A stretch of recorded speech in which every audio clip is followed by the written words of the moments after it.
Hello and welcome to episode 252 of the Board Game Barrage podcast. Neelan has returned, so the orange tank is with us once again. I am the host, Mark the green tank, and we are joined, as always, by the stalwart, the red tank, Kellen. Say hello, guys. Hello from South Africa, everybody.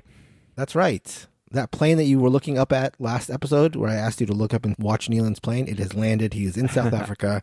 Kellen remains in LA, and I am in the land of Glitz and Blitz, Las Vegas. And notice he used the word stalwart, Neelan, to describe me, which, right. Just off the top of my head, I know means loyal, Stout. reliable, hardworking. Excuse me? I'm sorry? I think the reliable and loyal, always on the episodes, unlike you, Neelan. Yeah, like a big barrel. Excuse me? On today's episode, we are going to be barreling towards our main topic, which is digital board gaming, the peaks and pitfalls of digital board gaming. With lockdown forcing us to stay at home and play our games apart from people, there's been a peak in the number of digital implementations of board games. BGA has gotten bigger and bigger. There's also Tabletopia and other implementations. And I've been thinking a lot about how the digital side of board gaming has affected the hobby, has affected our personal tastes when it comes to playing games, and just how it changes our outlook on playing games. It's become a bigger part of my board gaming life, and I just wonder what the potential ramifications are. So we'll be talking about that later in the episode. But before we do that, we'll be talking about the games we played. Kellen will talk about Wormholes. I'll go over my play of Mogul. And finally, Neelan will talk to us about Orichalcum, which is a set of letters that I never thought I would say all together. Exactly. All right, Kellen. Wormholes. This is about gardening? Space gardening, one could say. Okay. Wormholes is the AEG release du jour. What is that? Soup du jour? Does that work here? Of the day. That works, of the day. The AEG release, AEG du jour. No, it was cooler the first way I said it. Release du jour of their Gen Con hype cycle. So this is a space pick up and deliver game from the designer of Tiny Towns, which was a light game that was more fun than it had any right to be. Wormholes is a distilled pick up and deliver game where you can play up to 5 players, which I did. I played it at 5 players at longtime listener Daniel's birthday party. Thank you for the invitation to that. I don't get invited to many things. I don't know why. And in Wormholes, you have a hand of up to 4 cards, which depict different planets on a hexagonal grid that is randomly or sometimes arranged specifically before the game begins. You have maximum of 3 movement points, and you are trying to get to these planets. But how could you do that, Neelan? Neelan would say, because Neelan's our science expert, would say, Neelan, could you say for me, but space is so big. But space is so big, Kellen, the distances to cover would have to be unimaginable. And the answer to that would be wormholes. And so the fun of the game is that you can, as free actions and not part of your units, start making these wormholes. And you place one out next to you, and you have a stack of them going from 1 to, I think it's 5 or 6. And the first one that you put out is the start of a portal, and the second one you put out is the end of that portal, and they become active. And then from then on, you can travel between those 2 places as if they are the same space. It does not count as one of your action units. And other players can also use them at the cost of 1 victory point from the bank to you. So at the start of the game, it feels like you're never going to get anywhere. And at the end of the game, it's a crazy puzzle efficiency engine where it's like, da-da-da-da-da, teleport, wormhole. I've turned in 6 people. How is that even possible in this game? Okay? There are quite a bit of other little things. There are places that you can sort of slide along. There is a square where you sort of launch up Fortnite Battle Royale style and then can go anywhere you want along a straight line all around. And there is some sense that you want to be discovering the planets, and the further away the planets are, the later they're discovered, the more points that you get. This sounds maybe heavier than it is. It's a lighter... It's like... with 5 players, we played this in less than an hour. There wasn't that much downtime, and it peaks really, really well. The beginning of the game, you can't do much. The end of the game, you're like, oh my God, I could do anything that you want. And true to form, the end of the game, every person that you deliver to a planet is worth 2 victory points. And I, about midway through and sort of into the late game, was watching Monique from Before You Play absolutely murder the rest of the table. Her stack was so thick, I put my stack next to her stack, and I've never been so embarrassed by a comparison. I've never been so embarrassed. And it was just like on the last few turns, she was just like using everyone's portals and like turning in all of her passengers and getting a whole new hand. And I was like, I'm going to turn in 1 of the 4 passengers I have. There is a little bit of hand management to this, which is that, when you're out at planets, you sort of random draw new passengers. And when you're at home at the space station, you can discard passengers that you don't want and then pick up from sort of a public array of those that are there. I would say that if there's any, and again, this is just based on having played it the one time, if there's any question mark in my brain, it is around a little bit of the LOL randomness of the draw of which planets you get, and some are definitely easier to get to than others. When you draw cards at a planet, if you draw the planet that you're on, you cannot keep that card. So that is one way that they're sort of mitigating this. But I would say for it being a pick up and deliver game, a genre that I don't like, I would say this was quite pleasant and handled 5 super well. The art is amazing. Production is quite good. It's a small box. I really enjoyed this. That sounds great. Yeah, I had seen this at a game shop, and for all the talk I'd heard about it, and I've not played it, but I was surprised to see like it was in a relatively small box, and it wasn't some like over the top crazy production. So I'm glad to hear that it packs a nice punch without it being like this garish, mega box thing. And you mentioned the pick up deliver thing, and when you talked about covering it, I knew this was a pick up deliver game. I knew it gotten some positive publicity, but I thought that maybe the pick up deliver aspect of it would turn you off. What was it about the game that made you like it despite having that? Is it the quickness and the ease of play sort of thing? Yeah, it was like, and I failed miserably at this, but I was like, I wanted to become like a transportation baron, Again, I don't know why it's always a baron with me, so that's probably something I can talk about with a therapist, but this idea that like I could set up the perfect wormhole, right, that would take you to the launch pad in the center and that everybody would be forced to use my network, I was like super jazzed about. That did not happen. They just sort of went around me. And that actually, Monique told me that was part of her strategy, was to never use one of my portals. Okay. And somehow she was still so efficient. Speaking of that, it sounded like from your description that shared infrastructure thing does come into play. It's not like a thing where, yeah, you'll get a point off of using somebody else's wormhole, but you never actually are going to take that action. It sounded like, based on how you said Monique took her last turn, she was using other people's thing, and it's actually part of the game. Yeah, totally. I think that, again, it does have a weird arc where you're kind of just using your portals at the beginning or maybe using an early person's portal. And then I would guess that the game ends earlier than the true like puzzle nerds, like the hardcore puzzle nerds would want it to, because it's like they're all out there. There's a bunch of places you could go, and you probably only have a couple turns in that state. But again, for me, that's perfect, right? Because it's not the end of the game. It's not the whole game. So it has a satisfying sort of arc to that. And again, I just think that for the length, for the amount of players that we had, very beautiful looking. Like it was fun. Again, the questions of card draw, I don't know that it's like my competitive experience, but I think you can see why board gamers would like it in the sense of the length to sort of complexity ratio of it. Right. So I remember when I was hearing about this, I sort of had the same instinct that you had, Kellen, of like placing the clutch wormholes that other people are going to use. So even though that didn't work out for you, did it seem like there were people that were massively benefiting off of that? Like, no, I mean, it's a pick up and deliver game. You could not win by only being the king of the wormholes. But I think it's about incidentally doing that while delivering. I think it's more of a puzzle. But again, I think what's fun about it is that placing the wormholes does not cost your actions. So it's not the case where you're like deciding between where you're going to go. It's deciding where you're going to place your wormholes while you're going. Right. So it doesn't slow you down at all. Got it. Cool. And that is Wormholes by AEG. For a long time, I had Mogul by Michael Schacht on my want to trade for list. I'm not sure when or why I added it. It might have been because of Shock's pedigree. He also designed Colorado, as well as the Web of Power China Iwari series of games, along with a number of other games. Might have been because I heard it was an economic-ish game in under an hour. Might have even been because it crossed my radar when I was at the height of my getting into 18xx/train game frenzy.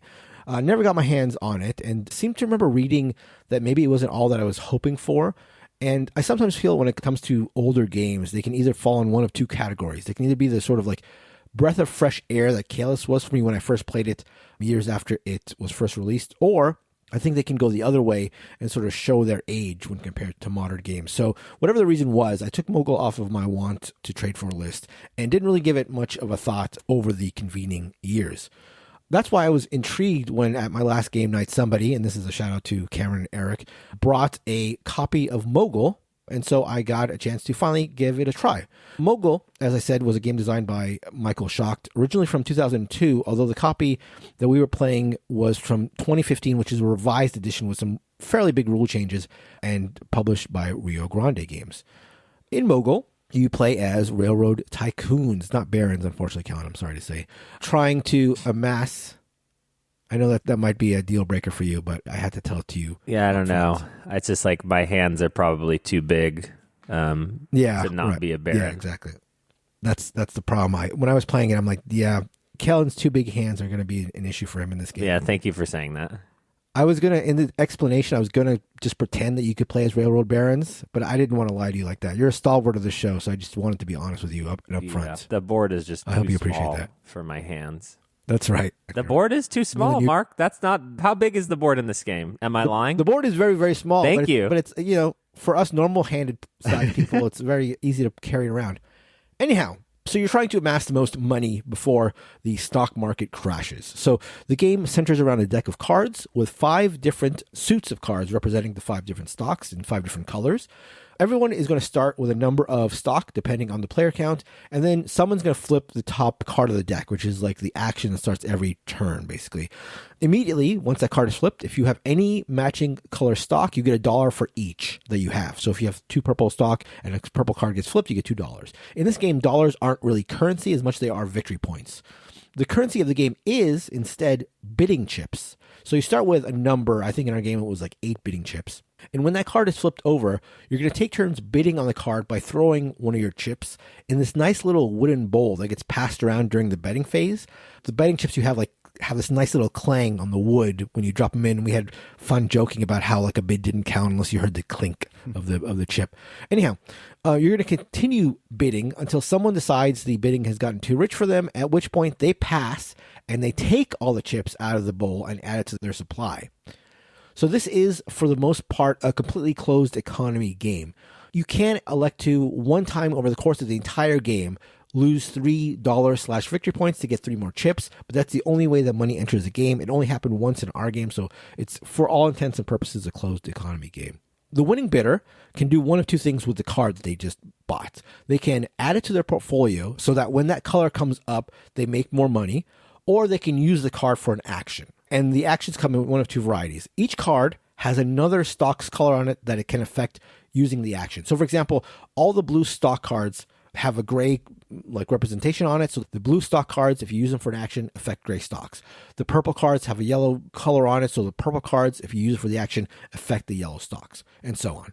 So if you use the cards for the action, you can do one of 2 things. You can either place a depot on the map in that color. So if you use the purple card for the yellow actions, you can place a yellow depot on the yellow line, or you can sell all the stock you have in that color. You would place a depot because at the end of the game, each color will score for the square of how many depots you've placed. That sounds complicated, but the way it works is for example, by the end of the game, if I place 3 depots on the blue line, so there's like a blue set of spots where I can place houses. If I place 3 by the end of the game, each one of those depots scores 3 points, so 3 squared, 9 points. If at the end I place 2 depots on purple tracks, 2 times 2, they're worth 4 points. So that's placing a depot. Are you saying the word depot right? Depot? Would you prefer I don't know. depot? Neelan, can you confirm? I'm going to come in on depot here. Sorry. No. I'm not saying it's not depot. I'm saying he's got some weird emphasis going on. All I hear you saying is depot in this weird way. Is he saying it weirdly though?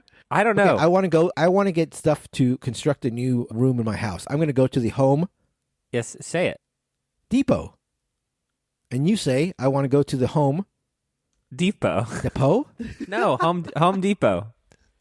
Okay. I think you're Depot. saying the same thing. Say it, Mark. Home Depot. Depot. Home Depot. Home Depot. Home That's Depot. exactly the same, Nealon? I mean, it's not that different. There's right. barely any difference. All right. I'm sorry for this outrage. Thank you. I mean, I would expect It was like Anyhow, like, you know, when someone is repeating a word a lot of times and that's the only thing you hear. I'm just hearing depot, Right. depot, depot, and I'm like, what is this game? It just doesn't sound like a word anymore after a while. Yeah. Right. Okay, so that's the depot action, which I'm putting behind me. Now we're going to go to the other thing you can do real quick, which is a big one, which is selling your stocks. So if you choose to use a card, not place a house on the board, I'm not going to use the other word, you can sell stocks.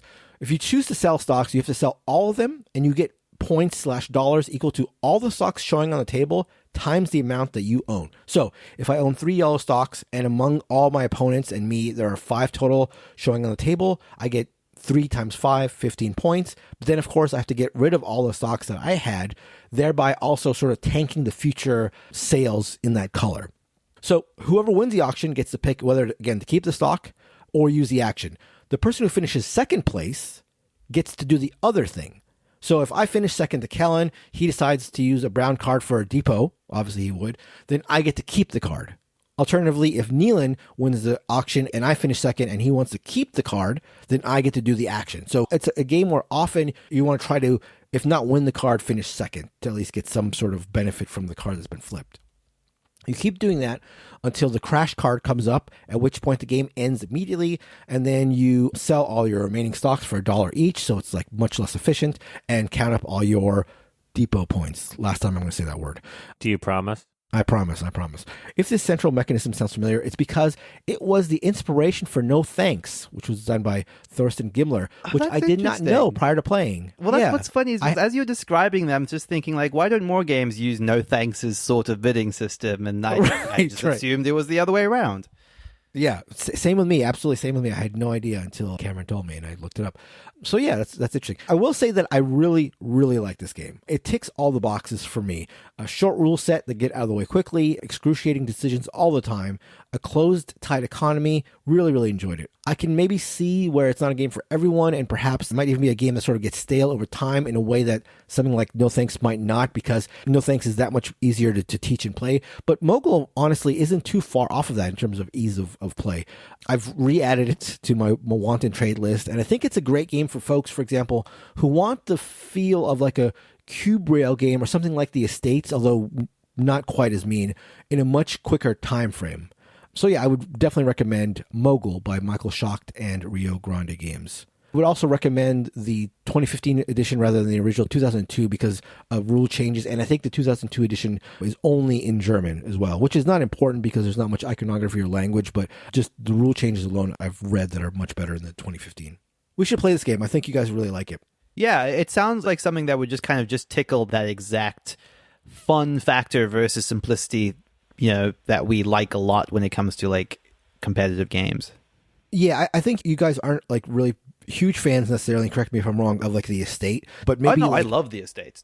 Oh, okay. This feels like Estatey without being like so much. Like Estatey can be like 1 or 2 levels too high when it comes to intensity. Sure. This is less than that, but it has that like definite interaction. There's a lot of don't you dare bid another one for me. Or like pretending you have more chips in your hand than you do, like that kind of thing. Like people are talking about the table like Kellen's down to his last chip and he's like, no, I'm not, like, I can barely keep my huge hand closed because I have so many chips. So I can barely keep this depot running. That's right. Neil, tell us about Orichalcum. Orichalcum is the title of this game. Orichalcum is kind of how I'm going to say that. And this is to be honest, I don't know how this is pronounced. Well, I have some familiarity with the word because Wait, you pronounce it Orichalcum? Orichalcum. That's not how Wait, Kellen, how would you pronounce Orichalcum? Okay, I need to add a new room to my house. I'm going to go to... Kellen, how do you say it? Home Depot. Perfect. And I'm going to get some Orichalcum. Oh, it's definitely not exactly. Orichalcum. Orichalcum. Orichalcum. Well, Probably Well, not that. One more quick tangent before we talk about the game itself. I'm only vaguely aware of this word because Fate of Atlantis is a video game that deals with the city of Atlantis, and it's a mythical metal that Atlantis supposedly created or harvested or mined, what have you. Anyway, so Supposedly? So you're saying it's possible? it's possible that, yeah. I mean, I'm not an Atlantis denier, if that's what you're trying to imply, Mark. But in Orichalcum, this is a new game from Pandasaurus. It was sent to us as a review copy, and it's designed by Bruno Cathala and Johannes Gupi. I don't know if I'm pronouncing that correctly. But Bruno Cathala, we were a big fan of a lot of his games. Very recently, Splendor Duel, he had his hand in. Sobek 2 Players, another excellent game from Pandasaurus. If you are going to believe the description on BGG, this is similar to a short 4X game. That is nonsense. Please ignore everything about that. It is one of those games I would describe more as 4X themed, vaguely, kind of. I don't know. What you're trying to do is you're going to be the first person to try get a sum total of 5 victory points. And the game ends immediately when someone gets 5 points, and that player is the winner. There is no competing that position. They have 5 victory points. They have won. The way that you're acquiring these victory points is through mostly 3 different means. Either creating a medallion out of Orichalcum, if you have enough of it, in order to take that action, by attracting the favor of one of the titans, of which there are 4 in the game that people can pull towards each of their victory spots positions, or by creating a temple. Now, the means that you're primarily interacting with this system is by placing these terrain tiles onto your board. Everyone has a unique little map that they have that is arranged in different shapes, and you are, on your turn, choosing one of the tiles on the array in order to place onto your board. You're going to place it next to where you already have a tile. These are effectively hexagonal tiles, or a triple or a double hexagonal tile, but they're nicely rendered as little circles connected to each other in a touch that makes it look pretty cool. As you are expanding outwards, when you create a region of these terrain tiles, for example, if I create a region of 3 deserts, I've now attracted the attention of the titan that's associated with that terrain. So now I'm one of my 5 victory points closer towards winning the game. When you take a tile, you're also going to take the action on the card that is associated with that tile. So kind of more correctly, you can think of this as an array of cards that have tiles on top of them. So you're both taking the tile and the action corresponding to that slot. You put the tile onto your board, you take the action on the card, and those actions are very simple. There's only 4 of them. Mine Orichalcum, so based on however many Orichalcum mines you have on your board, you collect that much. Recruit people based on how many barracks you have on your board. Start fighting monsters on your board. Sometimes the tiles that you're adding to your terrain have monsters on them, and you're going to use your hoplites, your soldiers that you're recruiting, in order to fight these monsters if you take that action. Critically, you cannot win the game if you ever have monsters on your board, so there's kind of a risk-reward to taking them. You sort of have to both be able to defeat them, but there are also rewards associated with defeating them. Finally, the last action you're going to be able to take is the construction action. As you can imagine, this is going to be how you're going to get more of these mines, more of these barracks, as well as these pretty cool buildings that all have quite powerful, unique abilities. This is also going to be the way that you're going to build the temples. Remember, temples are one of the 5 victory points you need as well. So if you have a little diamond of 4 different terrain types, you can cover all of those terrain types with one of these temples to get one of your victory points. If you've collected 5 Orichalcum from your mines, this is also the action that you would use to turn that Orichalcum into the medallion, which is one of your victory points. So it's a fairly quick game. This takes about 45 minutes, and the tension ramps up very quickly as you see someone getting to 3 and then 4 victory points. But what is kind of cool, similar to Living Forest, which was a game that we covered recently, you're able to kind of steal points from each other, which is where these titans come into play. So the titans' favor is temporary. There's only one of them, and if someone else creates a region of large enough terrain, then they get to take the titan from you. They also get a special ability associated with it, and you can only have one of these titans at a time. So there's kind of this looking around the table saying, oh, Kellen's dangerously close to being able to win the game. I need to either take that titan from him. Or, and I think this is the twist in the game that I think is quite brilliant, at the end of every round, the turn order changes to whoever has the most hoplites in their supply, these soldiers. So why this is critically important is because, like I said, if you win the game on your turn, you don't finish the round. That's game over. So jostling for getting the most hoplites towards the end of the round can be one of the most critical decisions you can make in terms of trying to angle towards winning the game. And I thought that decision of whether you're going to use your hoplites to either defeat creatures, get rewards, or just hoard them for the advantage of turn order is critical.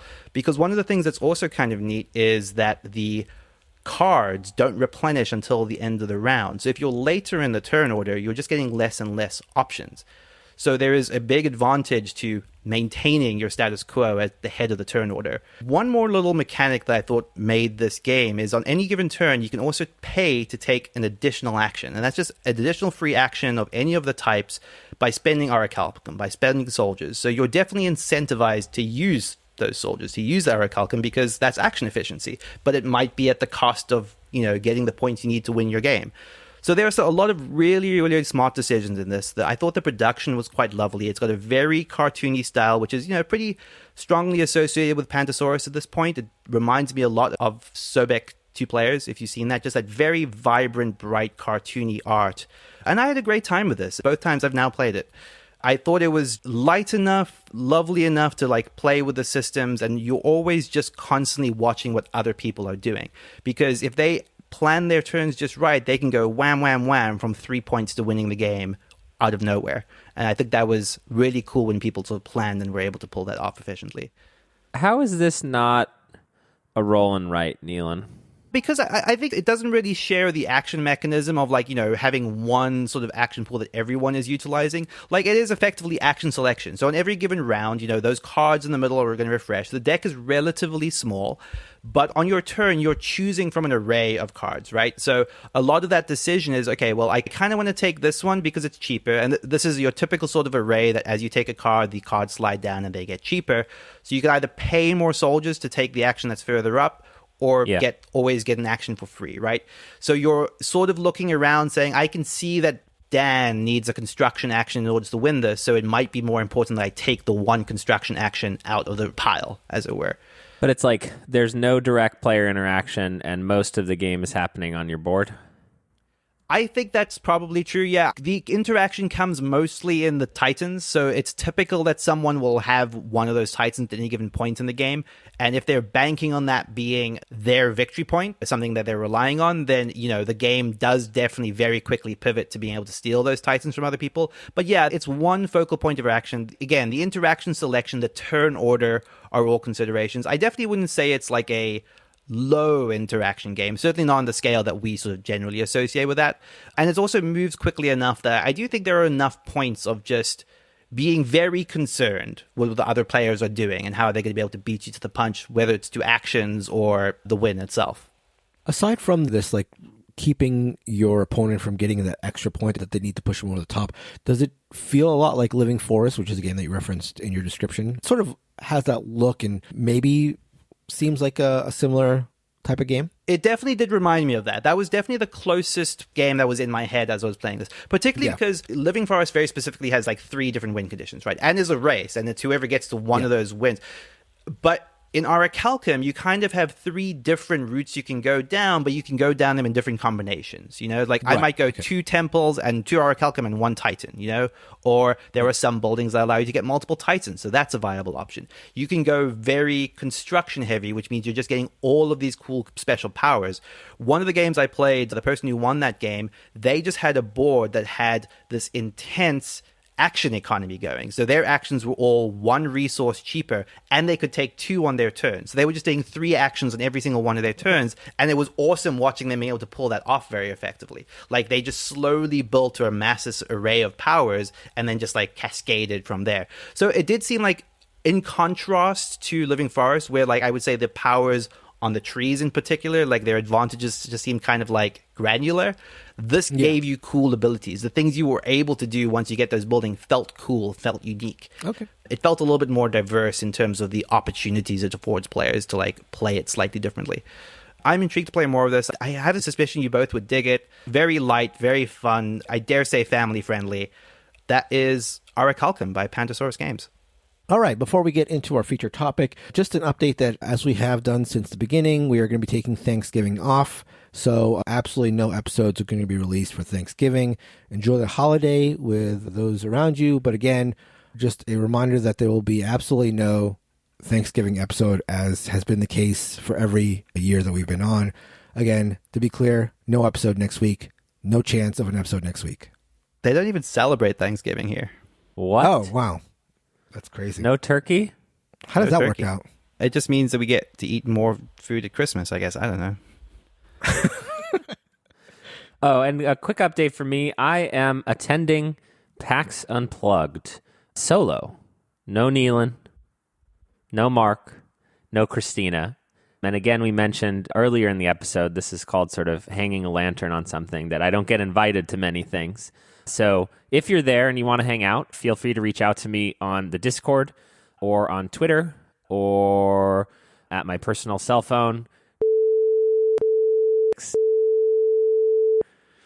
Obviously bleep that, please, because that is actually my the phone. thing is, you used my phone number earlier and I bleeped it out, but now Obviously, you must bleep that, Mark. No, but I would love to hang out with the listeners and play some games. I think I will have much more time to play games. I'm not doing any panels, any. So it's all games all the time. Let's do it. PAX Unplugged. Games. Ho. Okay, on to the feature topic. So again, this is something that I've been thinking about for a while now. How digital gaming... Actually, guys, if you don't mind, I have something that's been like nagging on my brain for the last couple of weeks that I kind of wanted to get off my chest. No. We're not doing this again. We're not doing this again. I want to hear what Neelan has to say. No. I want to hear what Neelan has to say. No, it'll we're be talking about digital gaming. Quick. We can get through it real quick. No. We're not doing this. We're not doing this, Neelan. You obviously didn't listen to last week's episode. I was hoping you'd be here and to stave off Kellen's advances. No, we're not doing that. We're doing this. We're doing digital board gaming, for God's sakes. Anyhow, so as I mentioned, the upfront, digital gaming has blown up in no small part due to the pandemic and people not being able to go to their game groups and trying to find other ways to get their gaming fixes. I, for one, was reticent to get into digital gaming. We'll talk about that more in a little bit. But yeah, I just want to talk about how digital gaming has affected our gaming habits and how it's affected the way that we look at gaming and games and the like. So I guess I will start by talking about the way I got into digital gaming. Now, I was sort of slow to adopt getting into digital gaming. For some reason, I had this thought in mind that board games just wouldn't work online. And if they were implemented well online, you'd be mainly playing against an AI. I don't know why that was such a sticking point in my mind. I guess because not a lot of people were playing board games together online. For example, I have Twilight Struggle, the app on my phone. I've had it installed for 3 years. I've never played it just because there's just something about playing against a computer that is like not as interesting to me. So I just had this mindset of like, okay, board games online mean you're playing against an AI most of the time, or you're playing against somebody who like is in the same room as you, then why not just play a board game? So I was hesitant to get into them. Obviously, with the pandemic and with the growth of things like BGA, I eventually, because I couldn't get our board gaming groups together, just started getting desperate and got into BGA and Tabletopia and Tabletop Simulator. On a personal level, that has, after a stutter, after just dipping my toe and not being sure whether or not I liked it, now especially BGA has become a huge part of my daily gaming or my weekly gaming. What has been your relationship with getting into digital gaming or digital gaming in general? I would say that mine sort of has two distinct phases to it, which is that I was like early adopter is not the right word, but I was definitely sold on the idea of Tabletop Simulator like a long time ago, like long before the pandemic. I had played like a fair number of games of Root with a couple of friends in the UK over Tabletop Simulator. Like it was just the perfect vehicle for that sort of thing. Like people I literally could not play games with in person. Like, hey, let's get online on this and just play something over TTS for a little while. What that transitioned to during the pandemic was the entirety of my Gloomhaven campaign became like a Tabletop Simulator thing, which was, again, the perfect way to continue something that had become like a regular in real life fixture, but were just suddenly not able to play in person anymore. And then by the time that the pandemic was winding down, it was just much more convenient to continue to play the campaign on Tabletop Simulator. I have enjoyed that for the most part in a lot of ways. I think it's because of the physicality of it, the kind of the silliness that you can get away with by like throwing objects around, not necessarily flipping over the table, that gets old pretty quickly, but at the very least throwing components and like, nudging stuff and like just the slight little jankiness of like components like falling on top of each other or not quite standing up or things like that. You're talking about like the fact that Tabletop Simulator is like a sort of physics engine, physics simulator where you can manipulate things and do things like roll dice and stuff like that. Yeah, if you're not familiar with it, like it doesn't have any of like the rules management that something like Board Game Arena has. You're just basically downloading all of the tables and the components, whether that's legitimate or not, depending on the publisher, and you're just manipulating them. You're picking up pieces and moving them into place, and it's very low overhead in terms of what it manages for you in terms of the game itself. Yeah, you must know all the rules going in. Exactly. And then, I think once, like the three of us and like a lot of people in our Discord, Board Game Arena just kind of completely dominated that space for me come COVID. Like the simplicity of like not having to know all about a game up front. It was a made as an ideal platform to learning new games. You could kind of read the rules, or if you were certain people of community, you could just not read the rules. But either way, you could figure it out slowly as you were playing the game. And that just kind of seemed to fit my lifestyle a lot more of just not having to like devote hours at a time to sitting in front of my PC. I think tabletop online just mostly doesn't work for me. And I think that it is the sort of the thing that I describe as the Guitar Hero problem or the Super Smash Brothers problem, which is that like what ultimately happens is like, yeah, I really like playing Azul with my friends, but if I go online and play 50 games of Azul really quickly in quick succession, I'm going to be better than all my friends at Azul, and then Azul will no longer be fun anymore. I think that I like the idea of Board Game Arena, and I like the idea of having games going in the background, but I found that when I get to even having like 2 games, I start getting stressed out or feeling like there's a commitment.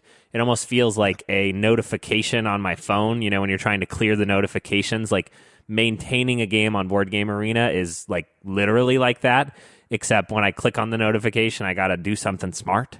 At one point, I think I had like 3 games of Trois going at once. And it was like, I don't know where the I am right now, right? Like amongst these different games. But like, again, conceptually, like it's awesome, from the perspective of letting people try things without paying, right? One, you can just jump in and like see if you like it. Over the pandemic, it was super helpful for us to sort of play games. And I do think like every once a month, I'm like, well, maybe I should jump on BGA and play a game. But it's like, even when I'm playing through, totally random, I'm playing through Halo Infinite with my brothers right now. It just dropped on Tuesday. This is a co-op campaign in a video game. And even when we're on voice chat playing, it's not as good as just sitting in a room and like hanging out or playing with them. Because so this is what I was going to ask you about, because I always assume that part of the reason that you are not so much into the digital side of gaming is because you have said on the episode that the social aspect is a huge part of gaming to you, and having it digital, having it like on a screen as opposed to around a table, I've always felt like that is like a big negative for you because you're not around talking and doing the stuff that tabletop gaming affords that you enjoy so much. Correct. And so even in the context of a video game where you're on voice chat in real time, it's not the same as like hanging out with them in person. Like there is a real difference where like you're mostly playing the game. And like BGA is like 7 steps removed from that, right? It's not real time. It's not on voice chat. It can be. I just find that like unless you're really playing up the like texting Neelan, like get, after you make a good turn and steal all of his stuff, I don't get it. It's closer to like solo gaming with friends, right? Like it's like you're effectively, I guess you're not solo gaming because you're playing a multiplayer game with real people, but like it's like looking at a puzzle and making a move on it versus like really getting into it with your friends. Sort of like reading and reacting versus actually like having some sort of like interaction. Yeah. I think that the reason that I have found that I've enjoyed playing these games online, I think, is that while it does strip out the social side, which I do enjoy, I love the talking and joking around and stuff. Games that are mechanically interesting, they rely more on the mechanisms, and it brings the mechanisms to the forefront, and games now more live and die on mechanisms rather than production or stuff like that. I think what strikes me as the principal advantage is kind of the obvious one, which is that there's the asynchronous nature of them, right? Which is that for most video games, if you're going to engage with them, you almost certainly are sort of having to siphon off times, coordinate schedules, everyone in front of the machine at the same time, or everyone in front of their PC if you're hanging out on Discord and playing a game at the same time. Whereas for BGA, there's this little bit of, okay, we can be doing this socially together, but we don't have to like commit to doing it all at the same time. But that is like kind of like a swings and roundabouts type situation where, kind of like Kellen, it sometimes makes me feel mostly disconnected from the people actually playing the game. For example, like you and I played a game of Carnegie recently, Mark, with Kevin in the Discord, with Klund himself. And that was just like, at some point I was just like barely even playing the game. Because, I'd forgotten rules halfway through, but you just don't connect with it in the same way. Like, you don't engage with it. It doesn't feel as important. Like, typically, if I was losing to Mark in a game, that would be taking over every fiber of my being. But at some point on BGA, you're just like, okay, I'll do my move. Notification popped up. Not really enjoying this current session of this game for whatever reason. So you just lose that interest in it. And like Kellen said, especially multiplied by the fact that if you have 5 or 6 other games happening at the same time, it just becomes one in the scroll, one in the shuffle. A thing pops up, you react to it, you move on with your life.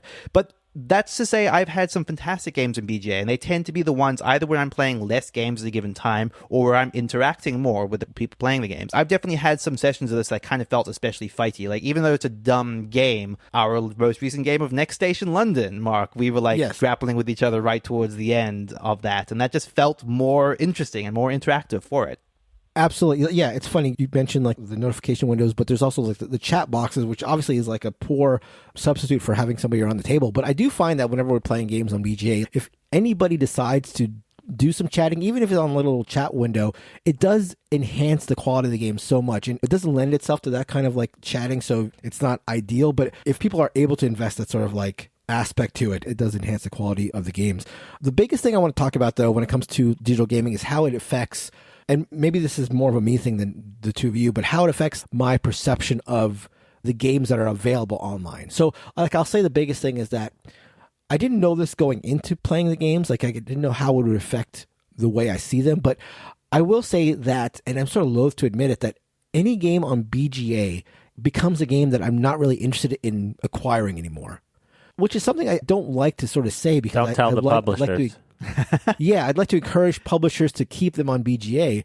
But honestly, like, why would I want to get a game that I have to learn the rules for? I'm going to have to learn the rules for either way, but just, find the people to get around the table. And of course, there is that social aspect to it. But with so many games available, I might as well play a game that's not available on BGA because I can play the BGA games asynchronously with people around the world or who aren't there or anytime I want.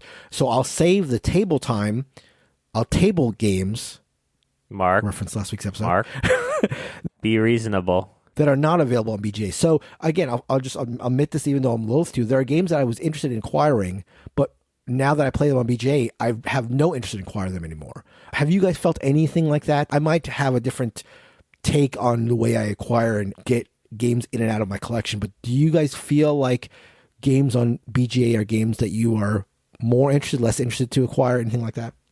I think that I actually, I don't agree, certainly. It's funny, I played the least amount of games on BGA, and I do support them as a premium subscriber. I don't know if either of you do. I definitely do. Okay. I love the idea, for instance, Garden Nation, okay? It's a game I saw at Gen Con. It's a game that's in beta on BGA.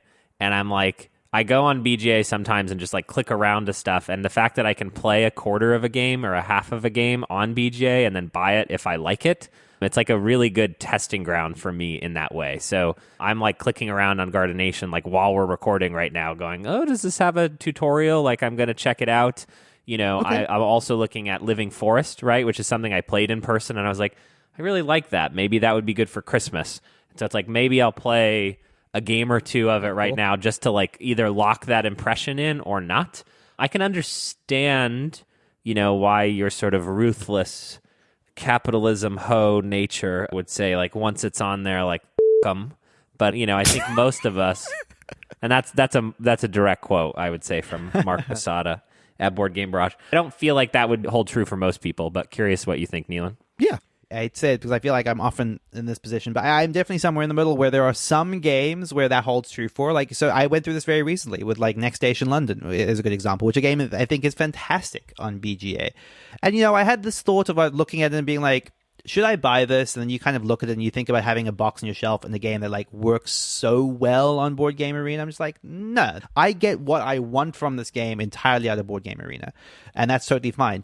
But for the complete inverse of this, like Tzolk'in is a game I don't like really playing at all on Board Game Arena, despite it being one of my favorite games. Now, this isn't quite like the Marco Polo problem where it's actually turned me off of the game to that extent. There are other things that have turned me off of Tzolk'in in the intervening time, but it's largely a game I still enjoy the physicality of, and I will still keep in my collection and play in person at any given opportunity. I think it loses something drastically online, and that not just because of the plastic gears. Like, I think there's just a element of being able to keep the planning, the forward planning, which is necessary for that game inside my head, which I just can't do asynchronously.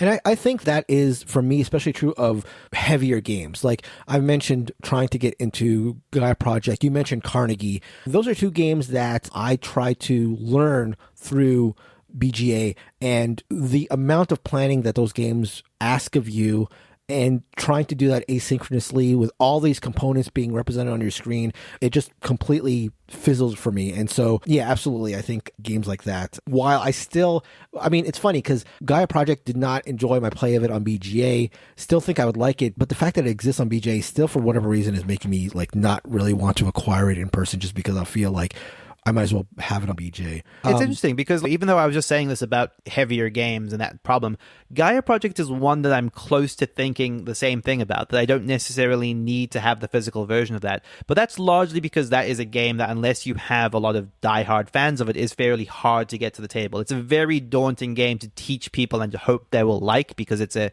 very heavy game with a long teach that takes 3 hours to play. And that makes it increasingly hard for me to feel like I need to own it physically when I can instead engage with it the way I want to with people online over a longer period of time. The last thing I want to talk about is the way that I think that repeated plays on BGA separates the wheat from the chaff as far as my interest in a game. There are games that I had never played before BGA, or hadn't played very often before BGA, that BGA afforded me the chance to play multiple games of.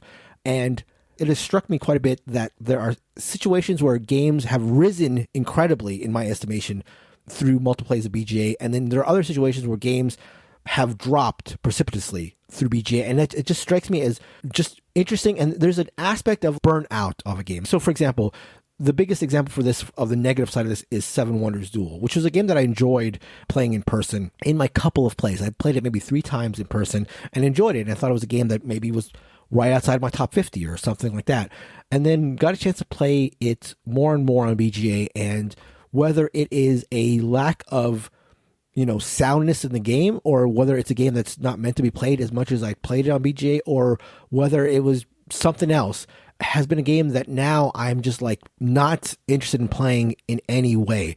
That's interesting, because I actually had the exact opposite reaction with Seven Wonders Duel, which is to say that it's a game I tried a couple of times in person and was struggling to find the fun with. I've not played it that much in BGA, but in these maybe 3 to 4 times I have tried it, I've had so much more fun with it. Because I think what it lends itself to is, because it's a 1v1 game and you can often win by somewhat sneaky ways, someone will win, and then the person will be like, no, we'll have to rematch, we'll have to do this again, and you won't win the same way. And it becomes a little bit more dynamic and repeat plays with the same person, which is not a fun to the game that I found in person, even after a bunch of attempts.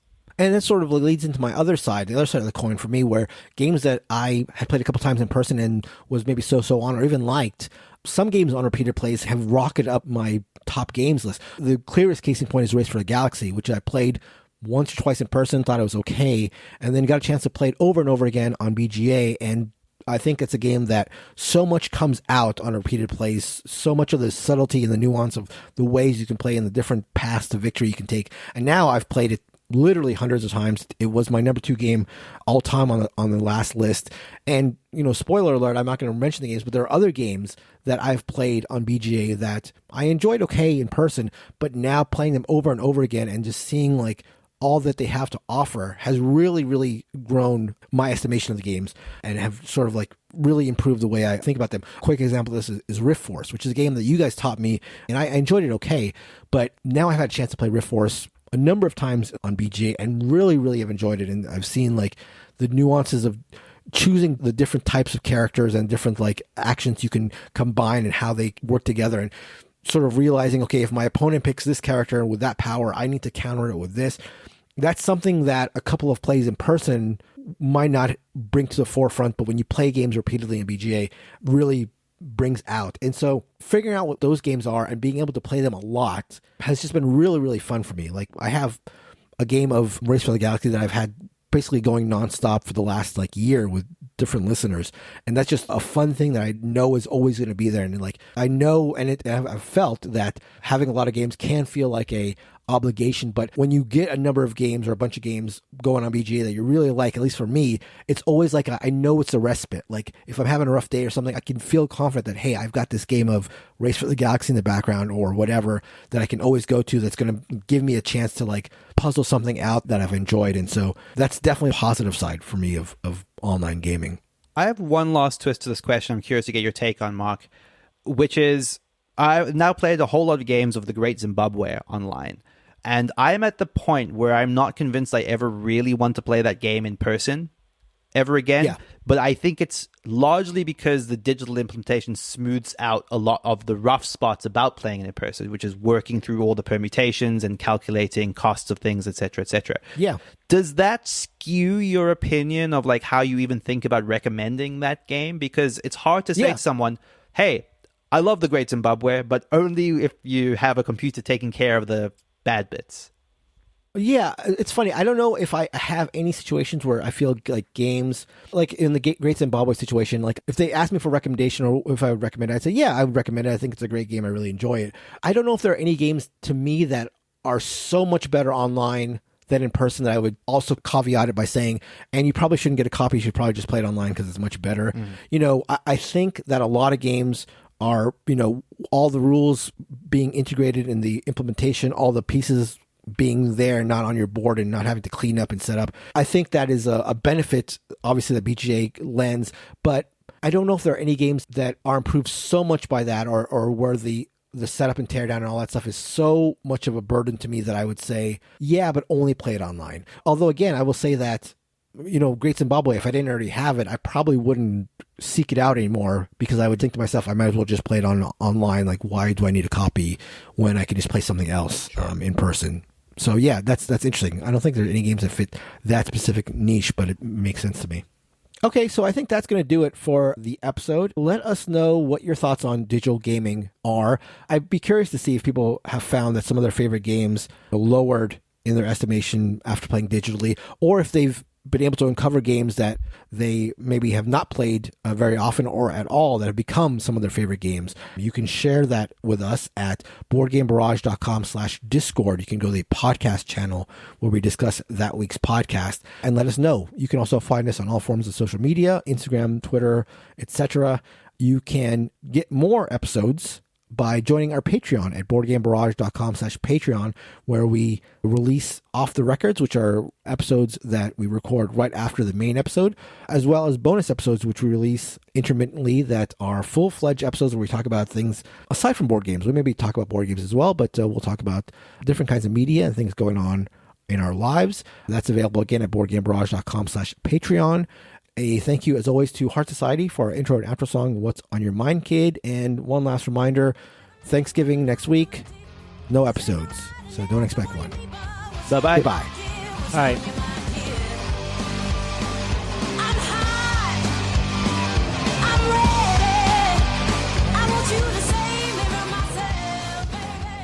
That's right. Anyhow, Neelan, tell us about... Let's place it. Where is this goddamn title escape? Gesundheit. Yeah. Neelan, tell us about Orichalcum. Orichalcum is the title of this game.